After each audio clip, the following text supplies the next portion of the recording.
Hello and welcome to the Mind Your Career webinar series. My name is Rachel Burkhan-Rammelfinger and I work with the Alumni Career Development Team here at the University of Chicago in Hyde Park. And I'm delighted to welcome you to today's webinar entitled, Should I Stay or Should I Go? How to Decide the Right Time to Leave a Job. Today's speaker is Daisy Swan, a master's graduate from 91, who is a career and executive coach, mindfulness instructor, and author. And even more importantly, Daisy is an excellent parallel parker and has a keen sense of direction. It's my pleasure to hand the controls over to Daisy to help us get direction in our careers. Well, thanks for that introduction, Rachel. It's so funny to hear that I'm a great parallel parker. It is true. That's what happens when you grow up in New York sometimes. So I'm really happy to be here with all of you today, wherever you are coming to this video from. And so let's jump in. I do want this to be as interactive as possible, so we can really do some good learning here during this time. So why are we bothering to talk about this? Obviously, career and job change are a huge part of life. Actually, Rachel and I were talking about this earlier. Things have changed so much in the world of careers over the last 30 years that I've been in this business of careers. And so what we see now is there's more options than ever before. You can move to new positions, you can have a lot of flexibility in your work. So more and more people are looking for meaning in their work. They're looking for more money. We've seen a lot of young people make a tremendous amount of money very quickly in their careers because of the internet and all of the respect for entrepreneurship. And people are looking for tremendous life satisfaction from their work. I know for me, my work and my life are interchangeable. And I think a lot of people really want that. We can have a lot of gratitude for the tech industry. It's really set new standards for how we work and what kind of workplace environments we have. If you want to play ping pong or get a coffee from the kitchen, obviously we have places like that. I mean, I was at the Googleplex years ago, and great food, any kind of work environment you want to be in, quiet or not. And of course, all of these places are very demanding in what they expect from you, but you have a lot of different ways of working. So it's really easy to say, hey, I see what's going on over there. Why don't I have that? So we have a lot of reasons to think about making changes. And it can be confusing about whether to stay or go.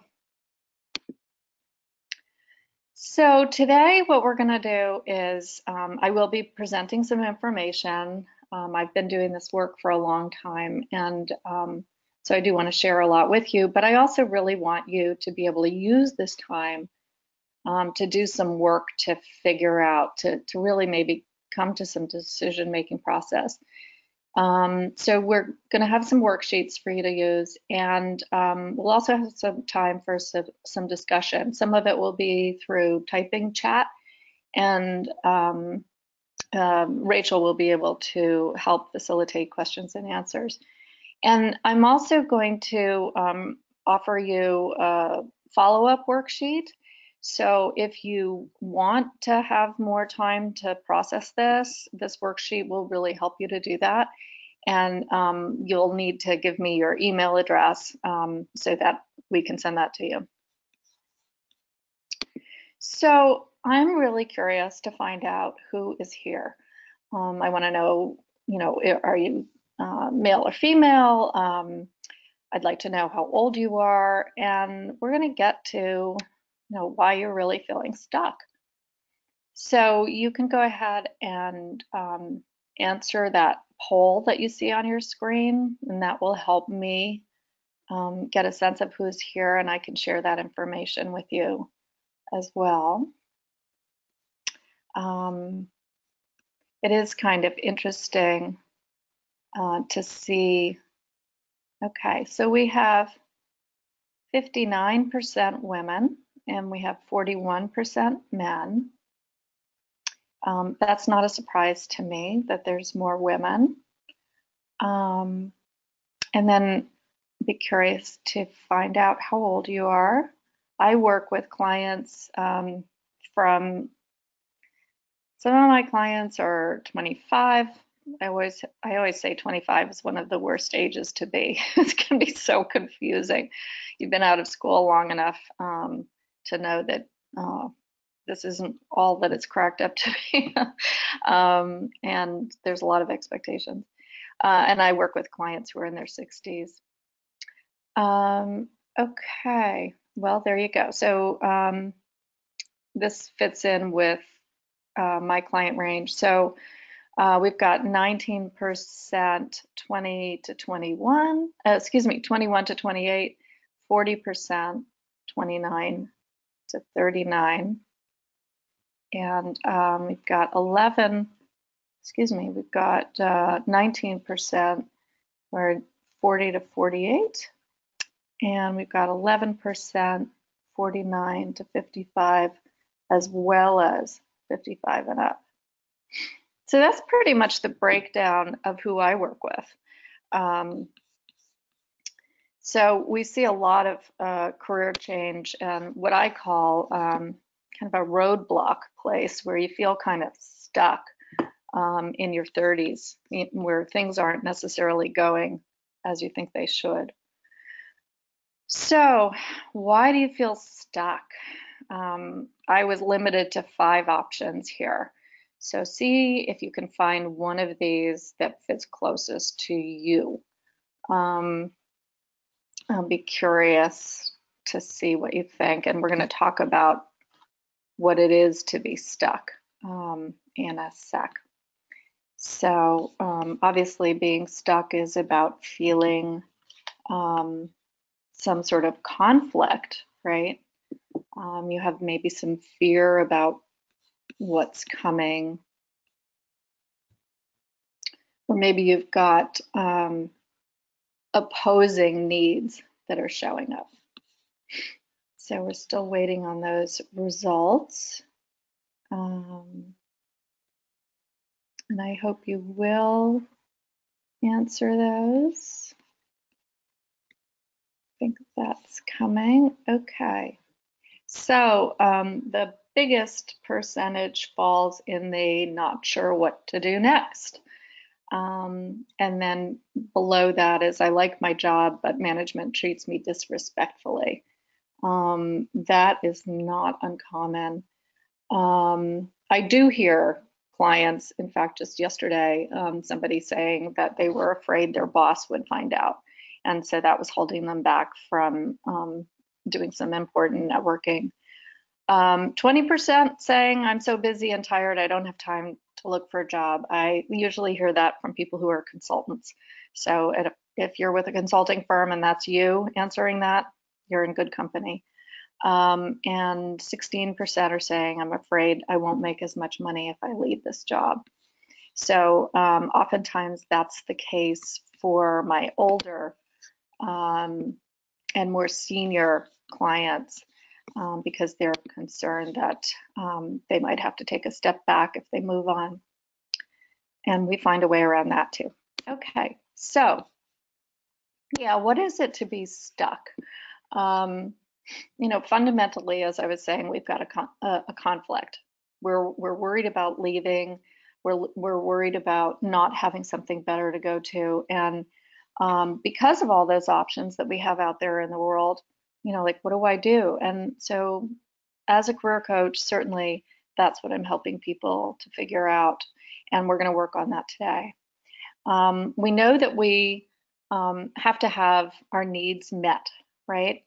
In our work, and we may be having some of those needs met, but not enough, and so it can be very unsettling.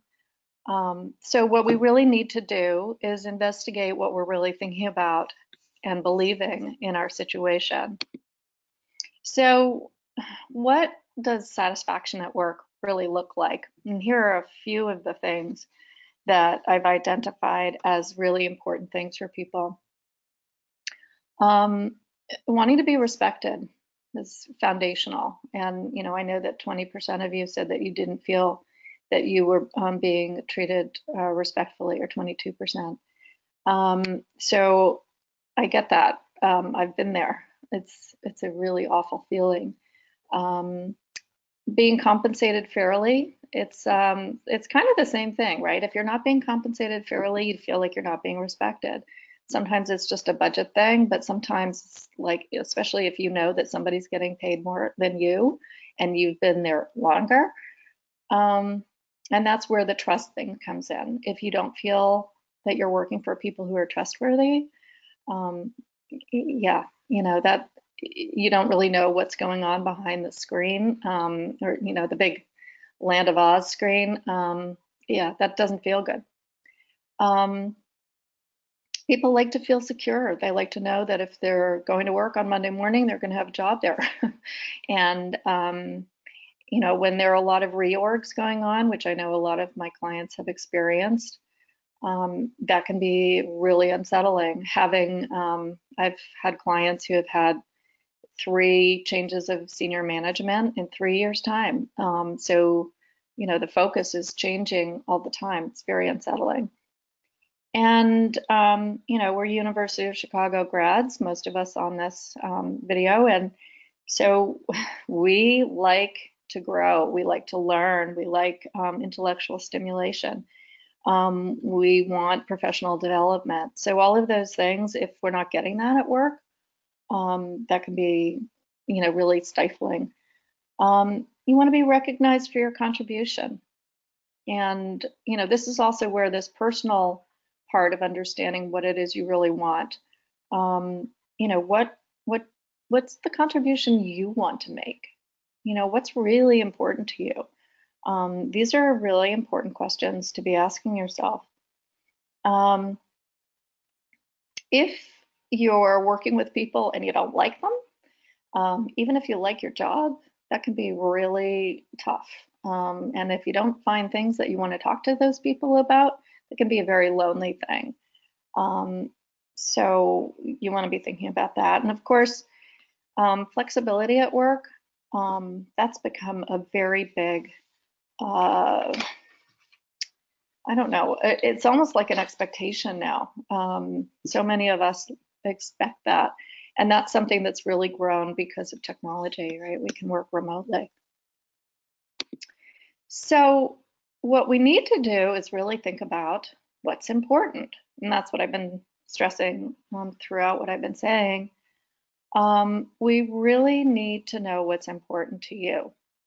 And so what I like to recommend to people is, when you're even looking at a job, to start to get a sense of what it is you really want out of that job.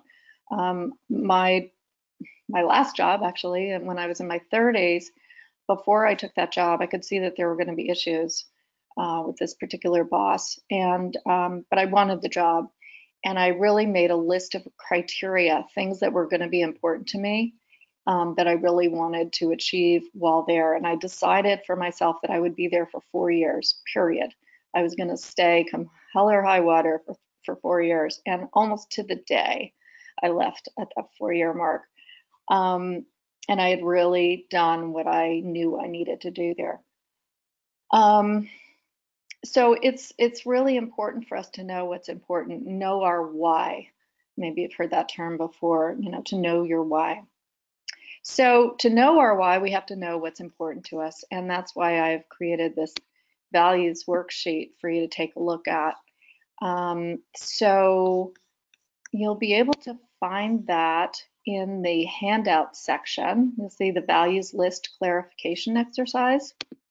So you can click on that.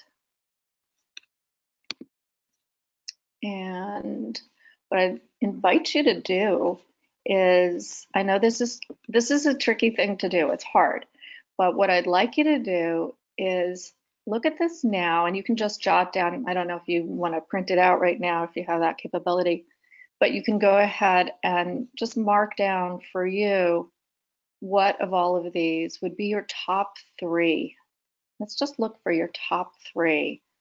And you might see that there's a lot of overlap for you in these different values. You know, I'm just looking, here's joy and being a leader. Joy for you might be being a leader. So you might collapse a couple of these in together.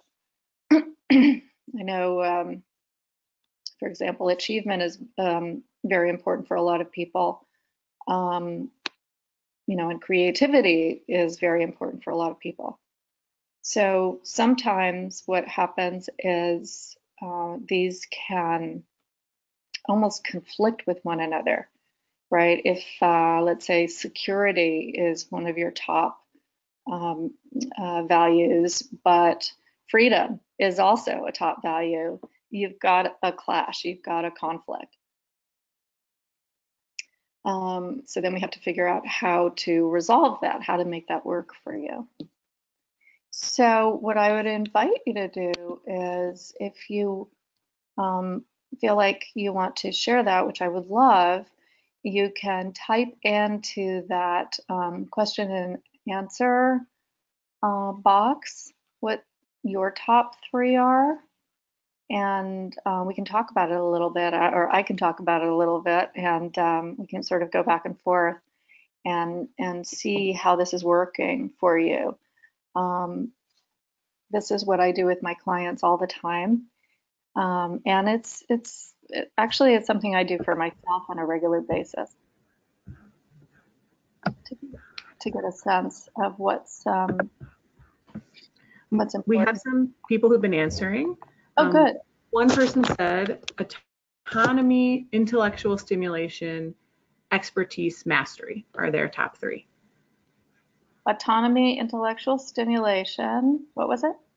Expertise or mastery as the third. Okay. So right away, you know, sounds like we've got a University of Chicago PhD. I've worked with a lot of, when I was telling Rachel, I was the assistant director of the Career Center at University of Chicago after I did my master's there. And I met more than a few upcoming graduates who, you know, they love to read, they love to study, and that's what they really wanted to do. And they wanted to, you know, be an expert. So, yeah, that's those are kind of all moving in the same direction is what I see.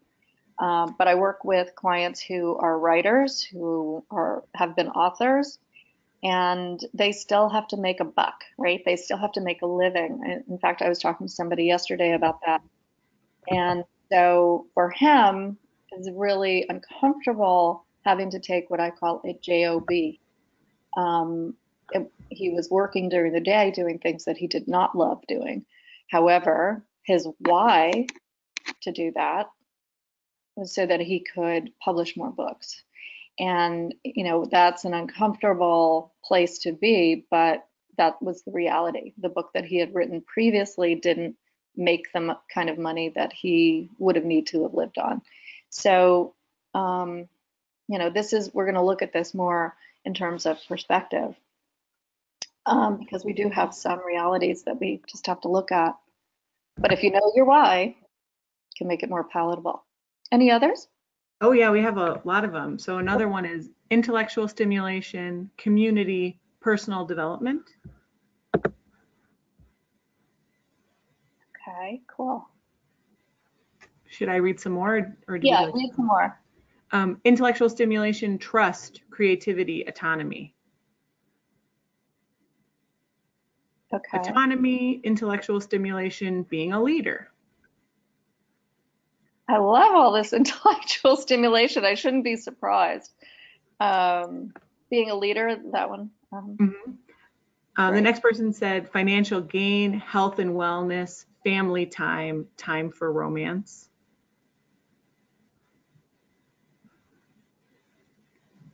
Yeah. So I want to talk about all of these. So the financial, and I know we're talking about the top three here. So, my sense is, if we get down to the top five and then we go on to the 10, which I will definitely want you all to do as you keep thinking about this stuff. What I see in my work is, we live in a very dynamic world, right? That thing of wanting time to do what we love to do, and make money, and have the kind of intellectual stimulation, it really requires that we really look at how we're living, as I say on this sheet. How well am I living this value? It really takes, it requires of us some introspection, right? So that you can really be thinking about, how am I living this value? How am I not honoring myself? And so we're going to get to thinking about these expectations that we have. When we want to have these things fulfilled, we need to think about what it is our expectations are of ourselves, of our life. So think about, are you setting yourself up with such a high expectation? And believe me, I want you to have what you have. I do this for myself, and I would want you to do what I do. I want you to think about having the best possible scenario for yourself, because when you have that best possible scenario, you're going to be living, as we like to say, your best possible life. So, but at the same time, we have to balance that out. I mean, I was working with a president of a very big media company, and this guy had an amazing setup, but he was comparing himself to other people who had what he considered a more amazing setup. So we really needed to work on helping him to see what it is that he had already. And it was a remarkable thing for him to, finally say, wow, I do have a lot of money in the bag, and I do have an amazing family, and I do have an amazing opportunity here. But we can really hold on to perspectives that don't serve us. So, oops, didn't want that to happen. Sorry. There we go. So let me get us back to, so actually I'm going to go back one more. So I think it's really important to think about our perspectives. And, my sense is that if intellectual stimulation is really important to you, which clearly, several of you mentioned this, and, then it's, how are you feeding yourself? I mean, personally, I'm reading 5 books a month type of thing, and I'm sure many of you are doing that too. Your work may not give that to you. Will some other work give that to you? It might, but it might also give you other things that you're not looking for as well. So this is where we always have to be really checking in with ourselves. I have worked with many ambitious men and women who are in their 30s. And again, this is a matter of expectation. If you're expecting to receive all of the things that you want from your work, that can be a very disappointing thing. I forced myself to do a lot of things like starting book groups and being involved in outside activities, working with charitable organizations and whatnot, that helped me to feed myself in the way that I needed to be fed. So it's important to consider what these different issues are. Um, Money. If financial gain is something, and you really want to know what you should be making, salary.com, very important tool for us to use to see where we are. But also, if you do know what other people in your field are making, talk to others who are in other companies, you'll get a sense of what's going on. It's great to have a mentor, somebody within your organization or outside of your organization who can help you to get a sense of, are you where you should be? And also, I know we do have a lot of people on this call who don't know what they want to do. So talking to other people and finding out for them, what's important to you and why are you satisfied with what you're doing, so that you can start to understand what it is that they're getting from what they're doing. So you can start to get an idea of what you might also want to be looking at. Um, Oftentimes I have clients, and maybe there are some consultants out there, but a lot of other people, obviously, who are really exhausted from their work. And one of my clients was a COO. She had come to me because she really thought she wanted to leave her job. She was working for a media company here in LA, and she was ready to walk. Literally, she wanted to leave her job that badly. And she'd loved it for years. As we started to work together, we found out that some of the things that were weighing on her most heavily were outside of work. She was raising a stepdaughter who was getting ready to go to college, and there were a lot of things for her as this stepmom to take care of, and it was a very complex situation, and it was exhausting her. And she wasn't getting the sort of rest that she needed outside of work. And she's also a high introvert, and she was very empathetic. So put all of those things together, and she was just running on fumes. And so we really found that she needed to draw some new boundaries for herself. She needed to say she needed time off on the weekends, and she also needed to say that she needed quiet time in between meetings at work. And taking those even brief periods of time changed her whole feeling. She was very happy to stay at her work. So we do have control over some things that we may not think. Now, I understand she was in a position of, she was an executive. And if you are not in that executive role, you may not have some of those choices, but there are also ways for you to talk to a boss and say, I can't take anything else on my plate right now. So there are a lot of ways you can work with what's really important for you if you really think it through and you make a good proposal to the people who you work for. I wanted to tell a story also of a client who had been passed over for a promotion. She was, an incredible contributor and a manager. And the problem we found out was that she wasn't known by enough people. She really wanted to be recognized and be brought up through the company, but she was not being recognized because she had not promoted herself enough. This is not unusual for women. So what we had her do was start stepping up. After presentations that she would make, she really followed up with some of the senior leaders, and she started getting recognized. And she also had an assumption that if she was offered more responsibility, which she had been, she started asking for a promotion and a raise, a promotion and title and a raise if she was going to do this extra work. The culture there did not support that. So she wasn't getting the promotions. And so we realized if she wanted to move up, she was going to have to just suck it up and do some of the extra work and take on that responsibility. So she decided to stay at her job.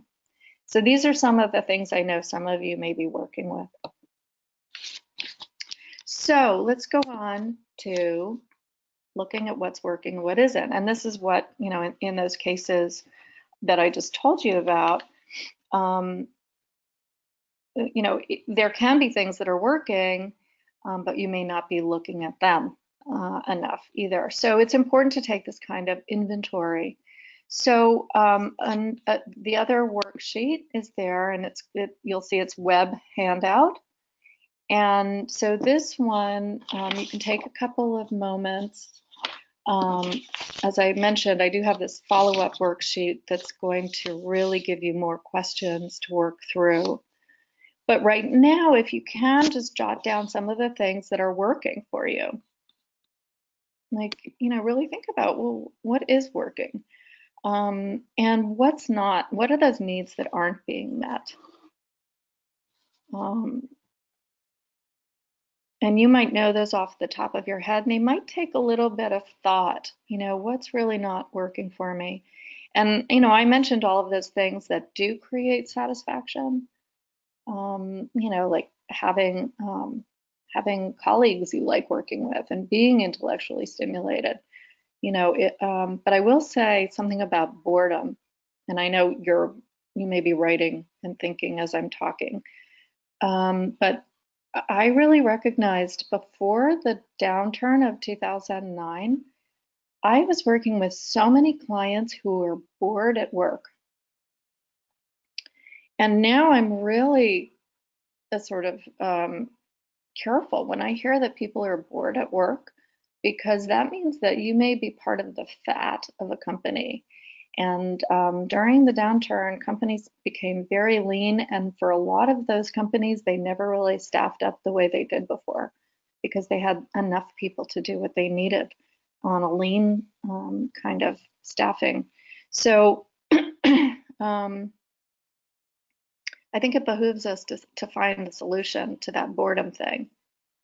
And we'll talk more about that. So I hope you're writing down some of the things that you might be able to do to have things work for you. Because I do believe that we find our solutions.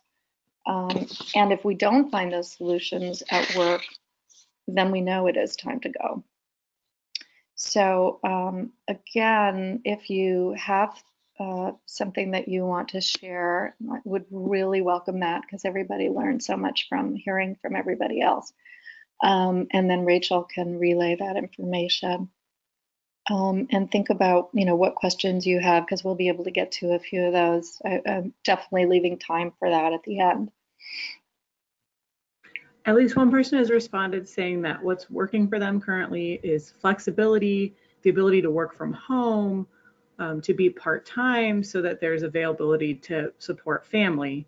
But what's not working is recognition, little visibility, wanting more responsibility, wanting more leadership. All right. Wow. I hear that one. I don't know if you're somebody who is in charge of taking care of a child or a loved one. I just personally want to say I faced that exact situation. I was an associate director of a department, and I'd had my child who is the light of my life. My baby is 22 now and gainfully employed. And at the time he was not.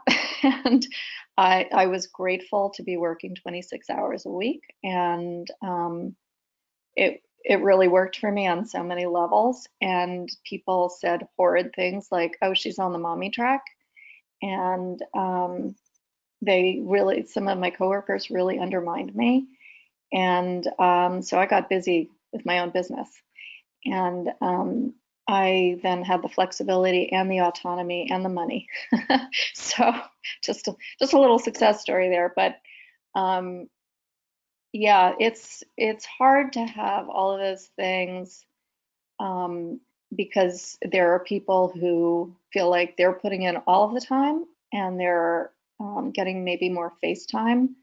So again, that's where we need to see, what do you need to give up to get more of what you want, and what's your why there. Any others? I think folks are taking a minute to write down their responses. Yeah. Yeah, so this is really like, in a way, it's like a pro and con list, so that you can really consider what's really working. Some of the people I talk with, you won't be surprised to hear this, are lawyers. I've worked with many attorneys who have a lot of debt. They thought they were going to be lawyers in some cases for most of their lives. Maybe this is a family thing. There are a lot of people who are attorneys, whose fathers or mothers were attorneys. And then it feels really conflicting for them. And then they do find other ways to work, and they don't have as much stress, and they have more of a life because so many attorneys are just chained to their desks. So there are ways to make these things work. Um, I do have an interesting story of a guy who wanted to be in law enforcement his whole life. And it was just something he knew he wanted. And it takes a lot to get into a police force like the LA police force. And he finally made it. He's 29, and he was doing his, so to speak, time. You have to work in the county jail for usually at least a year. And he was into 6 months of working in the county jail, and he said it was just killing him. He hated being indoors so much. He hated about being around all the people he was around all day long, and he really wanted to just bolt. He was so unhappy. And here he had worked so hard for what he thought was really going to be his thing, and he really wants to be a detective. So in order to do that, you have to put in that time. So, but the interesting thing was his values had really changed. So during that time, so that's again where these values are so important to look at. We've had a few more responses. Okay. With someone share that they're an entrepreneur who's taking on a couple of other jobs and also some side projects. And what's not working for them as an entrepreneur is income levels and structure, financial stability, and it's affecting marriage and other parts of life. What is working is flexibility, good colleagues, and independence. Yeah. Boy, I hear that. That structure thing is big for people who are running their own thing, and you're obviously juggling a lot. And the freelance life, I work with a lot of people who are freelancers in Los Angeles. Um, so it is really important that you create your own structure. Um, One of the things coaches are great for is helping you with accountability and creating structure, or having people who can help you to do that. Um, that's where they say about entrepreneurs, persistence, right? Being able to hang in there even when things get tough. I've worked with a lot of people who are entrepreneurs who say they want to sort of come in from the cold and work inside of an organization. Again, if you know your why, then you can make some of those tough decisions. Is it worth it to you to give that up and go in and work for someone else? And that might only be for a little period of time, but we can take one more and then we'll have to keep going. Yeah. One person says that what's working is a high level of trust from leadership. What's not working, a lack of community within the company. Oh, interesting. That's a really interesting one. Yeah, that really bears looking into. What is community for you? What does that really mean? And there might even be something that you can spearhead to help with that sense of community. But corporate cultures or organizational cultures are just like people, right? I mean, we have personalities. And I'm an extrovert. Meaning is really important to me. I worked for an organization that was very introverted. It was very factually oriented. It was not a good fit for me. I would go home every day feeling really sad. And over time, I just realized it was not a fit, and it helped me to know what I needed to do. But it was a good job. It afforded me a lot of things that I wanted, but the cultural fit was not good. And so that's really important to know that, to take a look at that. So thank you. I wish we could keep going with this, but we have a little bit more to look at. So if you stay, and people do decide to stay, how will you re-engage? And I have a bunch of sort of surprising things that you can do. And just as I was saying, maybe you're the one who's going to spearhead something new for your organization. So I've been talking about knowing your why, right? This may sound silly, but for some of you, there may be even just sort of physical, environmental things that you could change beyond taking that quiet time for yourself. But I used to write for LA Yoga Magazine, and one of the things I wrote about was, how you structure your environment, having beautiful things around you if that's important. A lot of people wear headphones now to be noise cancelers. Monitoring your energy, super important to know, and you can check in with yourself on a regular basis. How's my energy? Set an alarm so that you can really figure out what's draining you.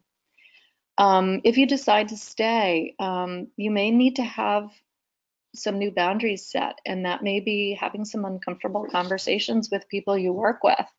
But that can also be such a great learning process, and that's something I'm working with a lot of the women I work with, sometimes with men too, about setting new boundaries. Here's a really surprising thing that can help if you're going to stay and you have your reasons for staying, and maybe you're just going to stay for a period of time before something else breaks for you. Keep a gratitude list. This is not a woo-woo thing, okay? This is really valuable. Keep a gratitude list. Write down 10 or 15 things every day that are working for you. And it can be as little as that your eyes blink. But it can be that you have good light at your desk. I'm thinking about the light at my desk. This is just a surefire way to change your perspective, probably on anything. If you're having a difficult time with someone you work with, think about them and what they're going through. I know this sounds really counterintuitive, and when you're having a hard time with somebody, it's hard to think about being compassionate to those people. But I did have a client who we did this with. She didn't want to leave her job. She loved her job. But she had a very difficult boss, and I know what that's like. I've had difficult bosses. And there was also a click thing going on, and it was really hard. And what she was able to do was really start thinking about what were the pressures that this boss had, and just really started to think about what was it like. Clearly this boss should not have been a boss. A lot of bosses are not good managers, and somehow they, it's the Peter principle, they get promoted up into their area of lack. So as she started to really think about this person she was working for, things started to shift. And she also started reaching out to some of the people that she worked with and started making more friends there. I mean, I'm not kidding. Within a period of a month, there was so much shift there. She was able to stay in the job until she found the next job she wanted. And she had been really concerned about having recommendations to take with her. And because of that internal process of shift, she was able to get those recommendations. Looking for new opportunities while you're there. One of my clients was very unhappy, feeling really sort of sidelined. He wasn't in the mix of things. And what he did was he decided to do kind of like what Google does. He decided to create his own projects. And that really re-engaged him because he wasn't ready to leave. He knew he needed to stay in his job longer before he could launch this new business he wanted to launch. And so he really started to look for a new revenue source for the company. He was a great contributor. And it kind of brought him back to life. So it's kind of like changing your focus. Whew. So I had a lot to cover here, but I'd really like to continue talking about this. So, and also, as I said, you can sign up for that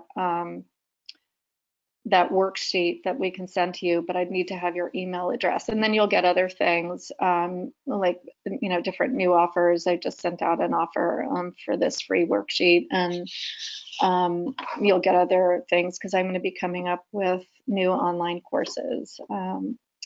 So there's going to be a lot of new cool stuff coming up. So if you'd like to be added to my email list, I would love to be able to include you. And I'd also love to know what some of the other things are that are going on with you. And we have we've got about 10 minutes, so we can keep talking about these things. So any other things coming in, or some that had come in before, Rachel? Yes. So one question came in about the values. How do these choices and these values dictate in what industry we should be in? Well, industry is kind of an interesting one. I mean, that's really personal preference. Like, what are you really into? One of the other things that I really work with on with clients is helping them to recognize what their interests are. It sounds kind of obvious, but I mean, if you're, if you're not into, let's say, healthcare, you're not into healthcare. If technology is something you're really fascinated by, then you can do what you need to do to be a part of that. I've actually worked with a client who made a tremendous shift. At 45, we started working together. He had been a screenwriter and he was not making money, and it was not a good situation for him. He was also a teacher. And he decided he wanted to go into data analytics. And I told him when we started, it's going to take you about 3 years or 4 years. And it almost exactly 3.5 years, he was really set in this new career. So, it's a personal preference. And, he was really being driven by money, but also he wanted the intellectual stimulation of something new. And he had the capacity to make that happen. It took a lot of work, but he did it. What else? Someone says that their leadership team keeps making promises for growth and increased compensation, but it's been nearly a year without any change. I'm hesitant to look for another job when I think there is potential for me for growth in this position, but I also don't want to get stuck. Yeah.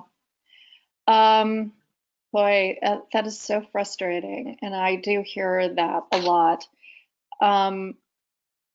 If you think about employers, right? If they can keep somebody going and not have to pay more, and potentially even get people who they can pay less, sometimes that's what they're going to do, and it's not fair. This is where you really have to use your judgment. Is this a kind of stringing you along thing? I don't know if you're being hesitant to have a real conversation. There's this book called Crucial Conversations I've worked with a lot of my clients on. And, sometimes you do really have to have a difficult conversation, and then you have to decide for yourself. And if you have the kind of work experience that's helped you to move on, and you start looking into that stuff. Someone else says in their situation, the thing they're struggling with is a manager that's an absentee manager. There's lack of communication, guidance, and motivation. So how might they manage them or improve that situation? Yeah. It's interesting because, again, like thinking about what's going on with this manager. Why is that manager MIA? What's going on there? Has this always been the case? Are there people in your organization who know this person better, who might advise you?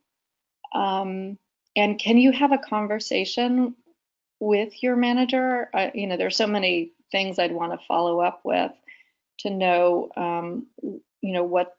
what the bigger story is. And again, knowing, is the work stimulating and important enough to you to continue being where you are? Sometimes a manager like that may be looking to make their own departure. So what if that person did depart, and what opportunities would that open up for you? So these are some of the things you want to look into. But if there's another person within the organization who can give you advice, that would be great.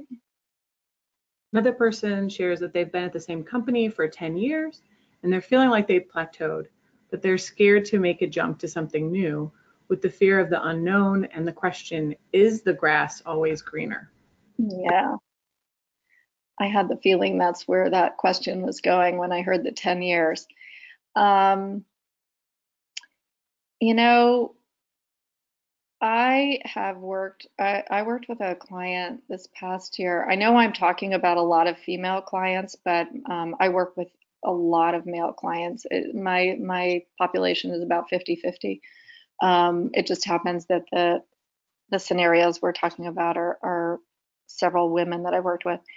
One of my clients was so loyal. She loved the place she worked, and she'd been there for like 12 years and had worked herself into a great opportunity. I mean, really great job. Super sharp, got along with people, all sorts of good things. And but she was stuck.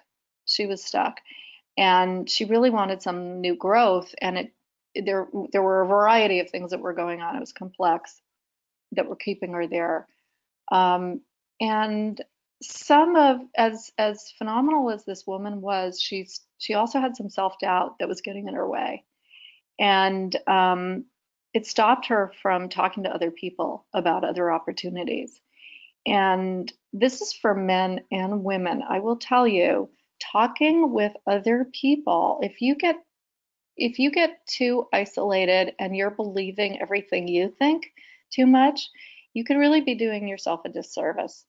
So I would say talk to other people. Don't be afraid of finding out that the grass is greener somewhere else. In her case, she started talking to a few people who had also been at the firm she was at, and she ended up hearing about this incredible opportunity. And it was like a 2-month process, three, maybe even longer, of interviews and conversations, but she got a great new position that made wonderful use of all of her talents, and really stepped her into a whole new league. She was in a good league to begin with. So don't be afraid to check things out. Let yourself find out, and then you'll really know. You'll know. It's 12:55, so I want to ask you one last question, Daisy, Okay. which is if you could share with us in one sentence the key takeaway that you hope people will leave this presentation with today, what would that be? Know thyself. Take the time to really investigate what you're afraid of, investigate what your thoughts are that might be holding you back, and don't be afraid to explore. Both, and when I say explore outside of your job and explore inside of yourself, of what you can do to change things for yourself, empower yourself in that way. So I hope that's helpful. This has been really fun for me. Well, we want to thank everybody for participating, and a special thank you to Daisy for these wonderful handouts and the resources and tools that will help us discern if we should stay where we are or if we should leave and find something new, and how to re-engage where we are as well.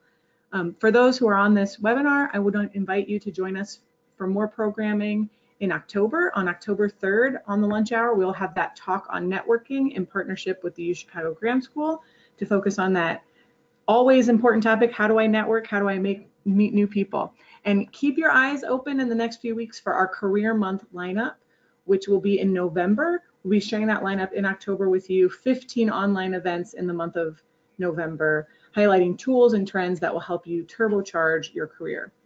Take care and have a great rest of your day, everybody. Bye. Bye.